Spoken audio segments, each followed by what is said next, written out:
Good afternoon, everyone. This is day 28 of the Trump Republican shutdown.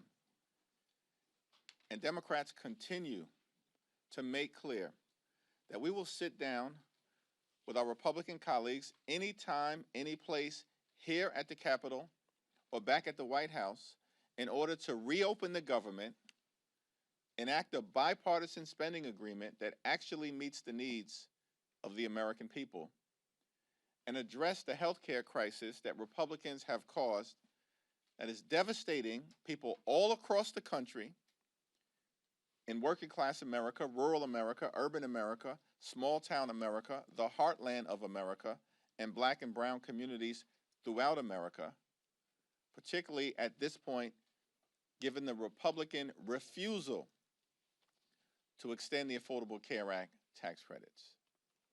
That will cause premiums, copays, and deductibles to increase by tens of millions of people by thousands of dollars per year.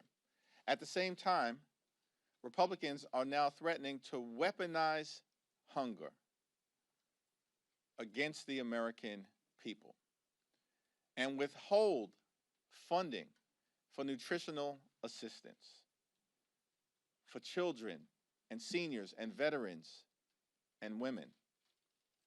This is on top of the fact that in the one big ugly bill that Republicans passed in July, in addition to a nearly $1 trillion cut to Medicaid, Republicans enacted the largest cut to SNAP in American history, a $186 billion cut. They ripped food from the mouths of children, seniors, veterans, women, and families in order to provide massive tax breaks to their billionaire donors. It's completely and totally unacceptable. And on top of that, now they are threatening to withhold funding that the Trump administration has in a contingency fund in ways that will deprive everyday, hard-working American taxpayers of the nutritional assistance they need to put food on the table. It's now my honor to yield to the top Democrat on the Appropriations Committee, Congresswoman Rosa DeLauro. Thank you. Thank you so much, Mr. Leader, for convening this press event today and on this particular issue, which is really so critical. And I want to say a thank you to my colleague, Angie Craig, and as the ranking member on agriculture. Thank you for your expertise. Thank you for your leadership on this very, very critical issue that we're talking about today. I want to start by making one thing abundantly clear. What President Trump is doing on the hunger issue and on the nutrition issue is immoral. I am the ranking member on the Appropriations Committee, and I promise you that there is funding available to provide SNAP benefits beyond November 1st. There is, at the very least, over $5 billion in contingency funds that Congress set aside. Congress, Democrats and Republicans, set aside explicitly to pay out SNAP benefits in the event of some unforeseen circumstances, like President Trump's shutdown. They are, in fact, by doing this, in violation of the Empowerment Control Act of 1974. The contingency funding that we set aside for SNAP is not optional spending. It is required by the law. We appropriated that money for this purpose. The White House must spend it, and what they are doing right now, blocking these funds from going out, is illegal. As a matter of fact, on October 1st, they took $750 million from this fund to deal with paying benefits in Puerto Rico and providing administrative costs to other states. So they acknowledge that this fund can be used in order to deal with SNAP benefits. There was nothing stopping the Trump administration from making sure that every single one of the 42 million Americans, 16 million children, 8 million seniors, 4 million people with disabilities, 1.2 million veterans received nutrition assistance in November. And we are at a cost of living crisis with skyrocketing food costs. And President Trump is doing right now is using the fear that so many working people have about where their next meal is coming from as a political bargaining chip. Does anyone actually believe for 1 second that if President Trump really wanted to cover the SNAP benefits, they would not be able to find the money? When he wanted to bail out his buddy in Argentina, they found $40 billion. When he wanted to build a new ballroom to host his billionaire donors, they found $350 million. They found the money. When he wanted to make sure his Homeland Security Secretary could fly in style on 2 new luxury private jets, they found the money, $172 million. But now, when it comes to making sure hungry families can put food on the table, all of a sudden, they can't find the money. And what it costs us every month is $8 billion. And I saw the Secretary, Rollins, this afternoon saying it's at 9.2. I'm trying to find out where she got that number. It's $8 billion to cover SNAP dollars. Is that right, Angie? That's right. Angie knows these numbers by heart. She's now talking about 9.2. False. And that there is no, they have, with the snap of a finger, that money can be released and get to people who need it. So if there's between $5 and $6 billion, we may be $2 billion short, but that's enough to get us into November until what we're doing, and then we can look to deal with the rest of it. The Trump administration is more than happy to cut backroom deals. They want to dole favors out to the highest bidders. It's a shame that 16 million children who rely on SNAP benefits did not shell out a hefty donation to the president's inaugural fund. But they're only kids, after all. House Republicans are still on vacation. We have not voted on any legislation in over a month. But if they were here, I doubt that they would object to the president's decision, not just because they are too cowardly to stand up to him under any circumstances, but because decimating food stamps, its food stamps, is what they have wanted all along. Their big, beautiful bill, as the leader has pointed out, and his signature piece of legislation slashes SNAP funding by $189 billion. That will strip 22 million Americans of some or all of their nutrition assistance over 10 years. Let me just conclude by saying to you that does anybody believe there is a shortage of food in the United States of America? Anyone who believes that? No. We have an abundance of food here in this country. And the president is required by law to use the remaining money in the contingency fund that Congress appropriated. It's not up for debate. He has the broad authority to transfer funds beyond that to cover the program. If he does not do so, it is because he chooses to not do it. It may be because they don't care about feeding hungry families. I don't deal with food insecurity as a phrase. This is about hungry people.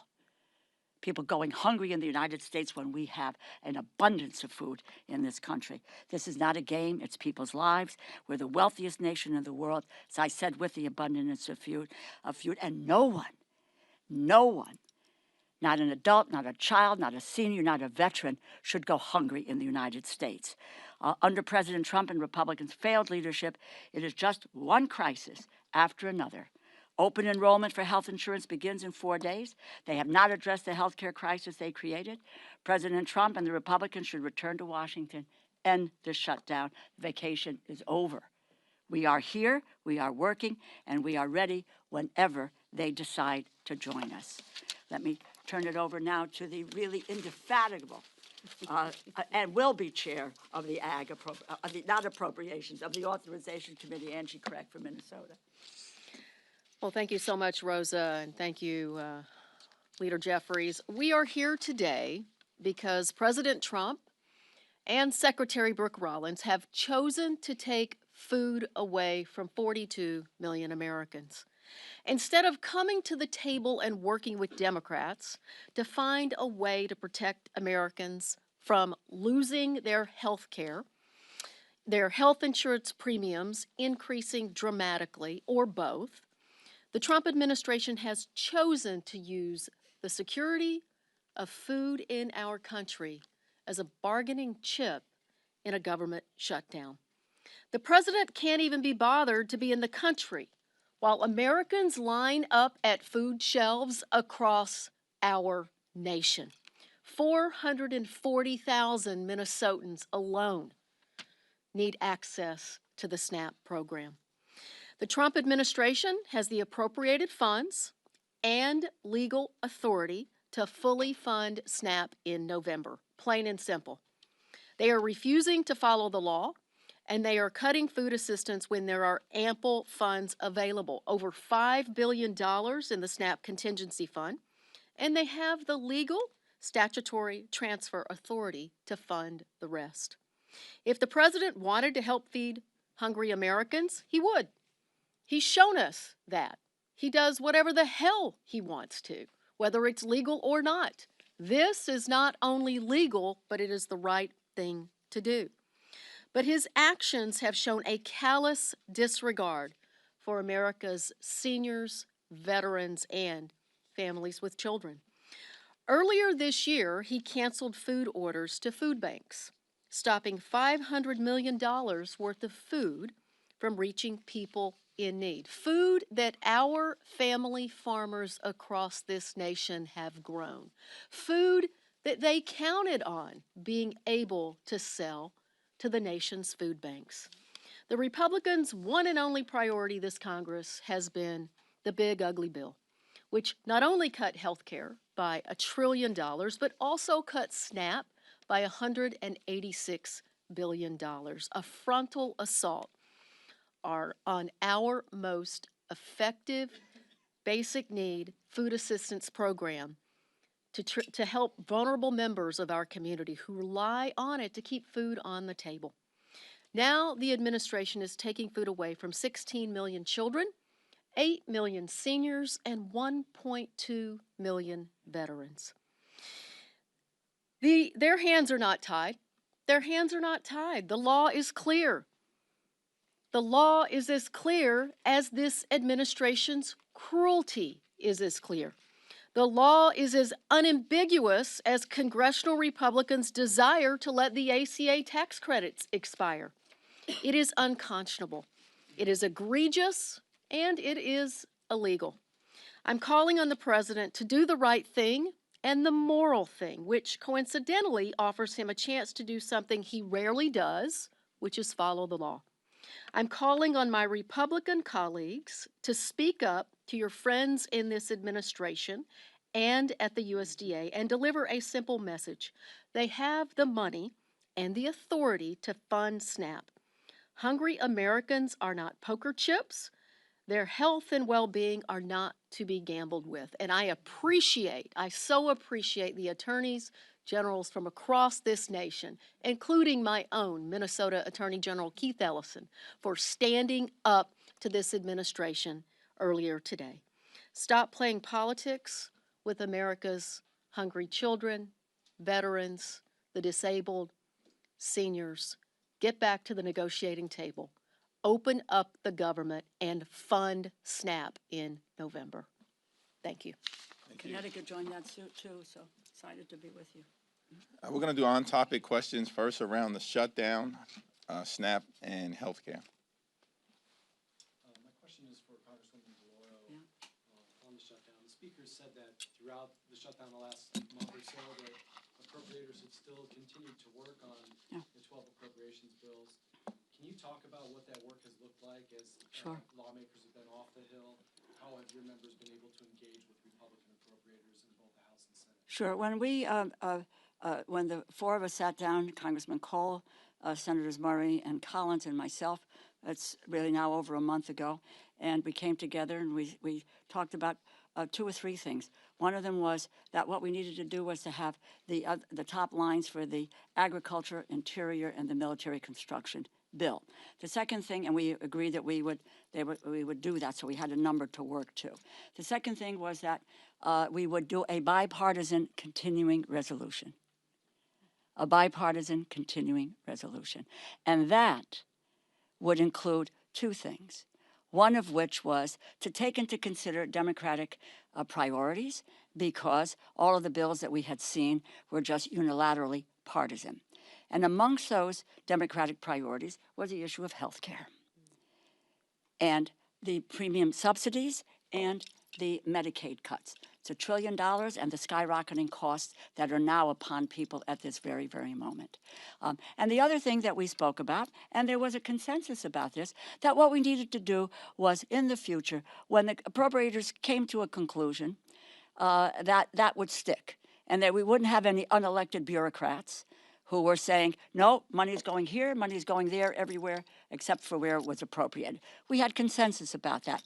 Not a few days later, on the table, bang. This is the Republican continuing resolution, and therefore that's what it is. In the meantime, yes, staff in both the House and the Senate have worked on those 3 bills, and I would just say they have made progress on the bills. But the issue now is coming to the table to be able to deal with the continuing resolution and the issues that have been central to that, which is cutting the costs and canceling the cuts and saving America's health care. Now, you may want to ask, what does that have to do with the bill? Well, the continuing resolution is 91 pages. 67 of those pages are about health care and so forth. So it is the appropriate conversation, and given that those notices are going out now, that we need to deal with it now. So we are waiting for them to come to the table to reopen the government, and honestly, if we can get my 3 other colleagues, we would move on appropriations bills. But they have refused to come to the table since the outset of this debate. Yeah, Donald Trump and Republicans have taken a my way or the highway approach from the very beginning of this Congress. And we've maintained, led by Rosa DeLauro, that we want to sit down and negotiate a bipartisan spending agreement, now reopen the government, but at the same period of time, address the Republican health care crisis, which has been devastating on everyday Americans and hardworking American taxpayers throughout this year, including the largest cut to Medicaid in American history. Hospitals, nursing homes, and community-based health centers closing because of Republican policies and their one big ugly bill throughout America, including in rural parts of the country. The American people now confront the possibility of a $536 billion cut to Medicare because of what Republicans did in their one big ugly bill if Congress doesn't act by the end of this year, and now because Republicans refuse to extend the Affordable Care Act tax credits. Tens of millions of Americans right now are receiving notices as we approach open enrollment on November 1st, indicating to them that their premiums are going to skyrocket in ways that will make it unaffordable for them to see a doctor when they need to see one, when their children need to see one, when their family members need to see one. This is a health care crisis that Republicans have visited on the American people, and it has to be dealt with decisively. We're now heading into a SNAP crisis. As Angie Craig and Rosa DeLauro have so powerfully articulated, that is a man-made Republican crisis, because Donald Trump has decided that he wants to force millions of Americans, including possibly 16 million children, to experience hunger so they can continue their my way or the highway approach toward driving their right-wing extreme agenda down the throats of the American people. Unacceptable. Thank you, Mr. Leader. Today is the first day air traffic controllers will go without a paycheck. You're speaking about SNAP right now. We also have questions around how troops are going to get paid. At the crux of your fight against the Republican bill is the ACA, is healthcare. Are you concerned that these other issues, these other pressing issues like SNAP, the air traffic controllers not getting paid, troops not getting paid, are you concerned that that will start to dominate the conversation or dominate the consciousness of America, that the ACA conversation kind of gets pushed to the wayside? Well, we've made clear from the very beginning that we want to enact a bipartisan spending agreement that meets the needs of the American people, that improves their quality of life, that drives down the high cost of living here in this country, where costs haven't gone down, as Trump promised on day one, costs have gone up. And we set out from the very beginning in September that we want to reach a spending agreement that's bipartisan, that meets the needs of the American people in 3 areas: their health, their safety, and their economic well-being. And that, of course, includes making sure that they can put food on the table in the wealthiest country in the history of the world. Donald Trump and Republicans have launched an all-out assault on the American people from the very beginning of this presidency. And it's cruel, and it's punitive, and it's hurting everyday American. We want to reopen the government. Republicans in the House have been on vacation now for 5 consecutive weeks. They've canceled votes for 5 consecutive weeks. This is extraordinary. If we reached an agreement, they wouldn't even be here to pass one, because they want to keep the government closed. And we're just going to continue to urge them to come to the negotiating table so we can reach the type of bipartisan spending agreement that the American people deserve. I don't know if Angie or Rosie want to say anything. I would just add to that. Look, the time is now that people are looking at what their health care costs are going to go up. November 1st, when people open their portal in Minnesota on MNsure, the average increase for a 60-year-old couple is going up $15,000 next year.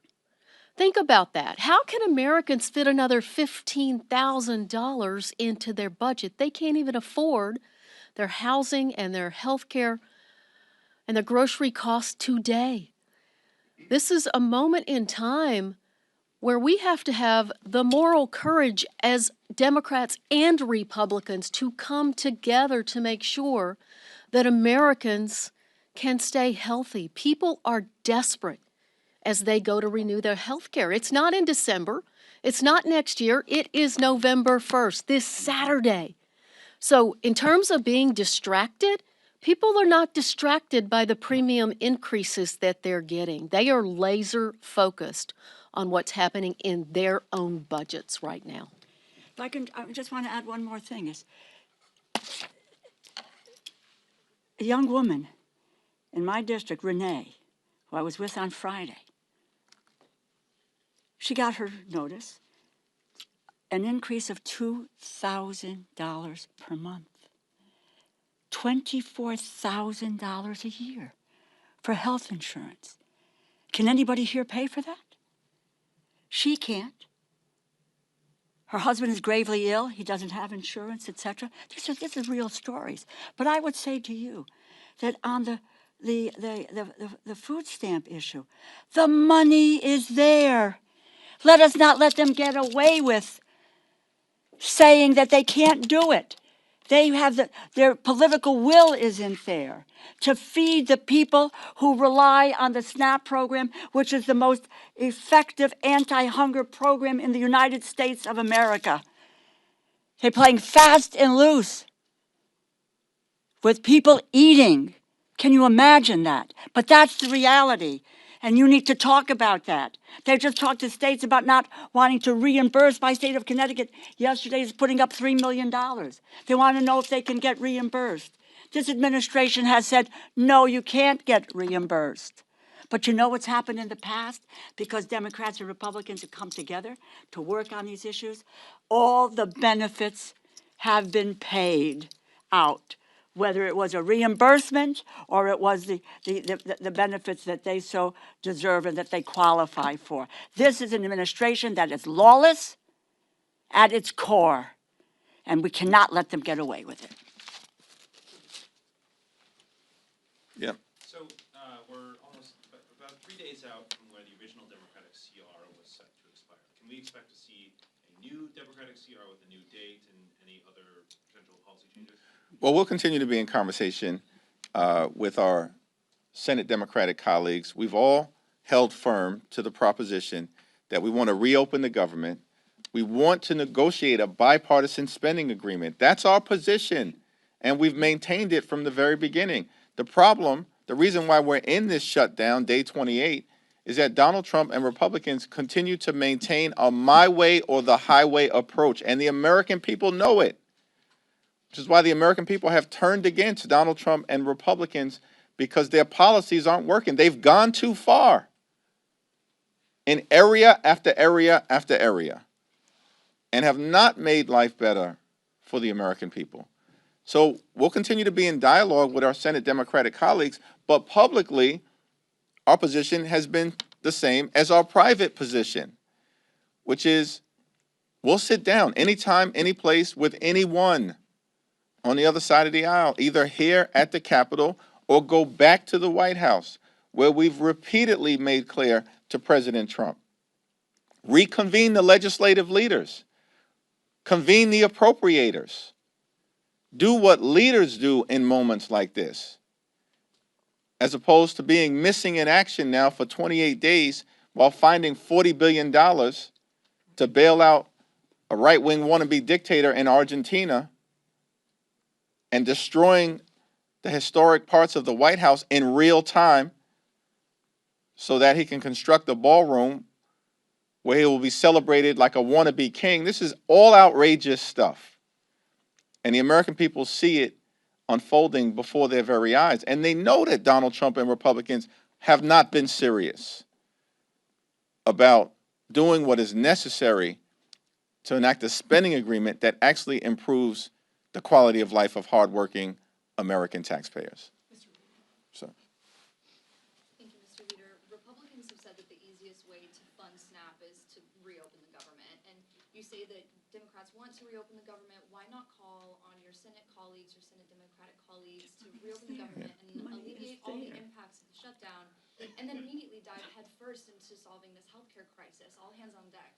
As has been the case, and as Angie Craig and Rosa DeLauro, who I'll yield to momentarily, have repeatedly said, the funds have already been allocated by the Congress in a bipartisan way to allow a continuation of SNAP benefits through November 1st, deep into the month of November, and there's additional funds that are available to be reallocated so that not a single person in this country goes hungry.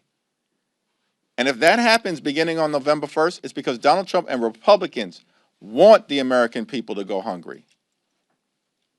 And that's the problem that we confront. Yeah, that's absolutely the case. And that's exactly what the lawsuit that was filed across this country by, 23 states, District of Columbia, others, says that they have an absolute legal responsibility to use the contingency fund to fund SNAP, that we have never seen a lapse in funding of SNAP during a government shutdown previously. And they also have the authority, Secretary Brooke Rollins, to move additional money over to make sure that not a single child in this country goes hungry. They are ignoring their legal responsibility. They are ignoring the moral clarity that we have, that there is no way we should be allowing seniors and veterans and children to go hungry in this country. And where are they? The president is in Japan trying to get people to buy foreign cars. Last week, he was trying to get people to buy Argentine beef. This is not an America First administration. These are not America First policies on behalf of this administration. And what people really care about in Minnesota and across this country is what's happening in their own budgets.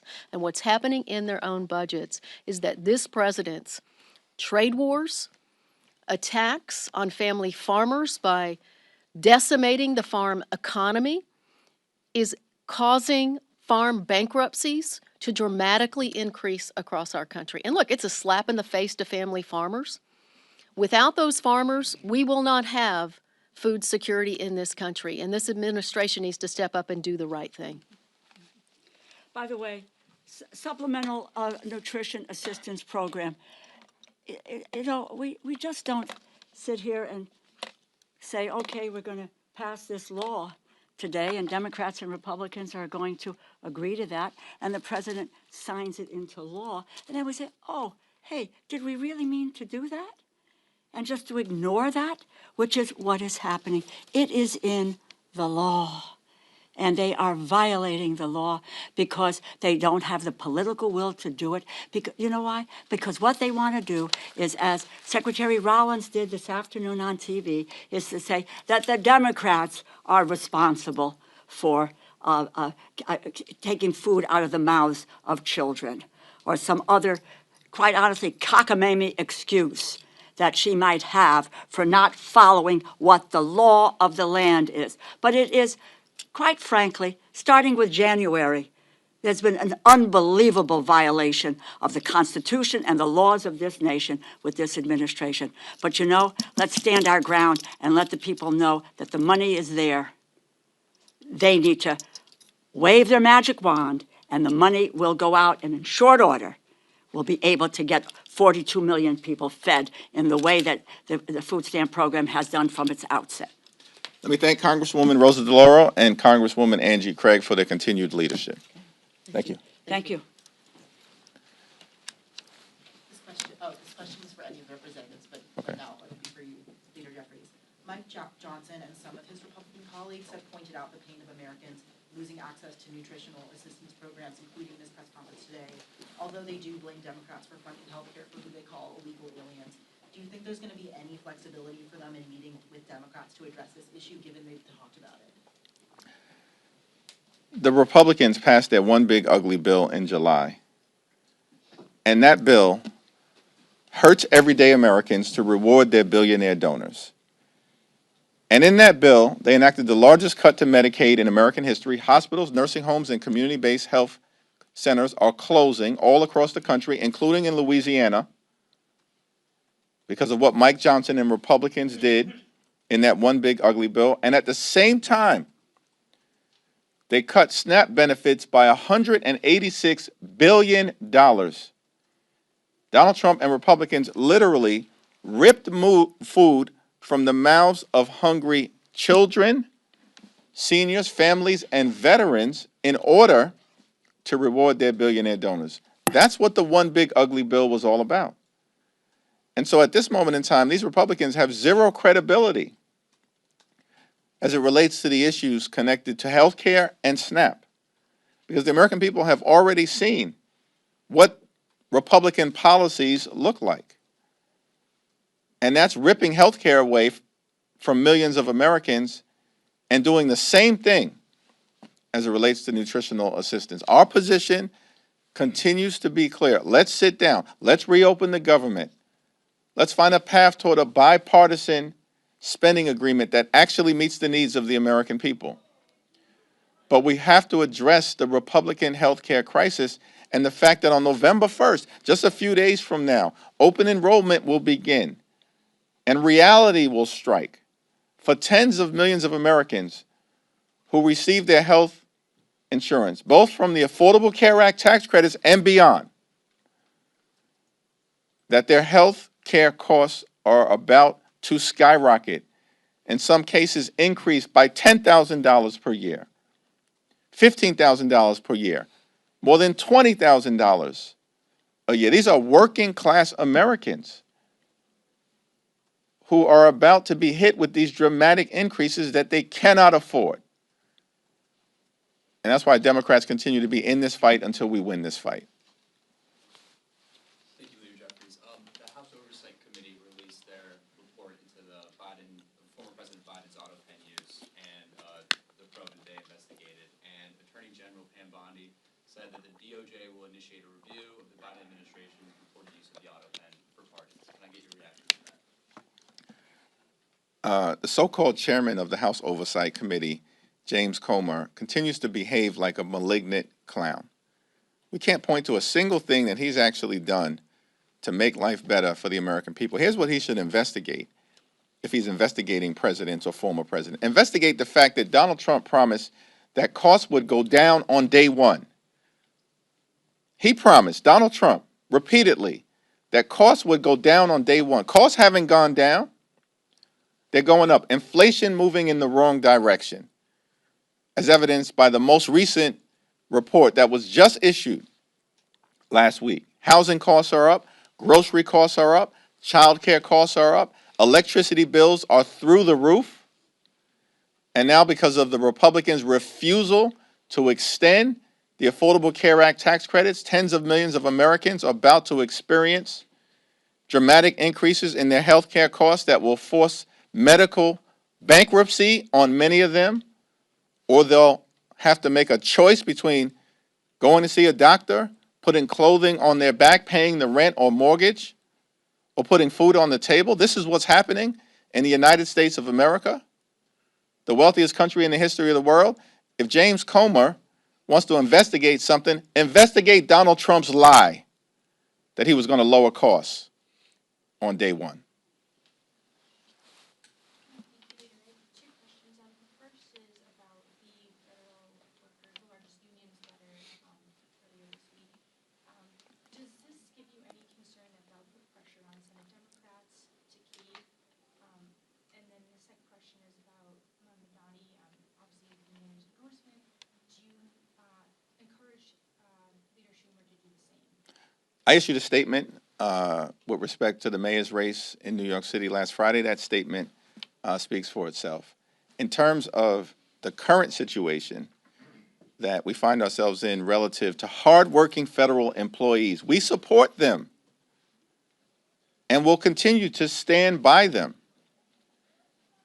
The Trump administration has fired or let go more than 200,000 hardworking federal civil servants this year, prior to the shutdown that they're visiting on the American people. That's what the Trump administration has done. This year, fired more than 200,000 hardworking federal employees. They have been targeting civil servants from the very beginning of this presidency. In fact, members of the Trump administration have said publicly that they want to traumatize federal employees. That's what they've said. That's what the OMB director said. So our position will remain consistent. We want to reopen the government. We want to make sure that every single federal employee gets paid, both the ones who are furloughed and the ones who are essential workers who have been forced by this Trump administration to work without pay because Donald Trump and Republicans continue to keep the government shut down. We know that's their position because House Republicans have canceled votes for 5 consecutive weeks. We know that's the Republican position because the Senate Republican leader continues to bring the same partisan Republican spending bill to the floor for a vote. It's now been brought to the floor 13 times, and it's went down to defeat 13 times because Leader Schumer and Senate Democrats, partnering with House Democrats, have continued to take the same position. We will not support a partisan Republican spending bill that guts the health care of the American people. Third row. Thanks, sir. I'm curious for your reaction to reports that DHS has purged senior ICE officials and wants to replace them with Border Patrol. Are you concerned that this might signal a shift in how the administration is approaching deportations? Well, our view with respect to the immigration issue generally is that we support a safe and a strong and a secure border at all times. And that will continue to be important. We have a broken immigration system and it needs to be fixed. It needs to be fixed in a comprehensive and bipartisan way. At the same period of time, the American people are understandably horrified at the extremism that the Department of Homeland Security has unleashed on law-abiding immigrant families and communities, separating hardworking mothers from their children, in many instances, children who are American citizens. And so it's our hope that if there's going to be a change in personnel, it's actually to enact a more humane approach rather than what we've seen in community after community throughout the country, including in the Chicago area, which is rightly turning off the American people to the extreme immigration policies of Donald Trump and the Republicans. Yep. Do you believe Eleanor Holmes Norton should retire given mounting concerns over her mental fitness for office?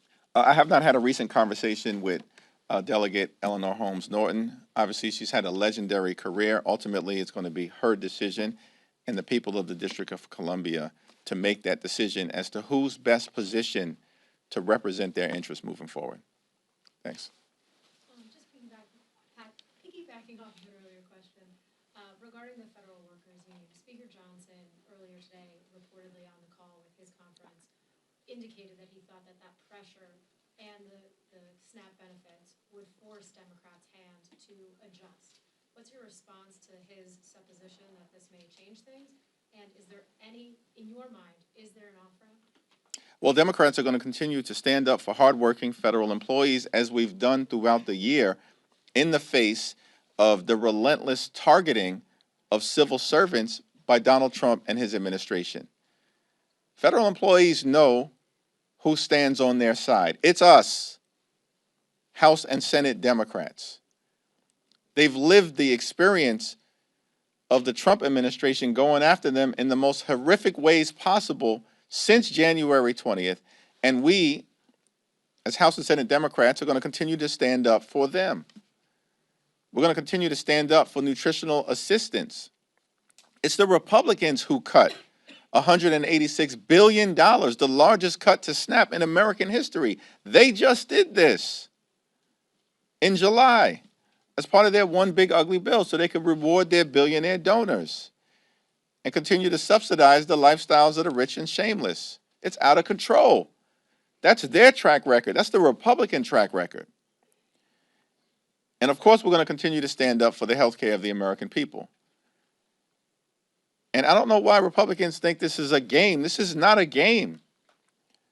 This is about the health and the well-being economically of the American people.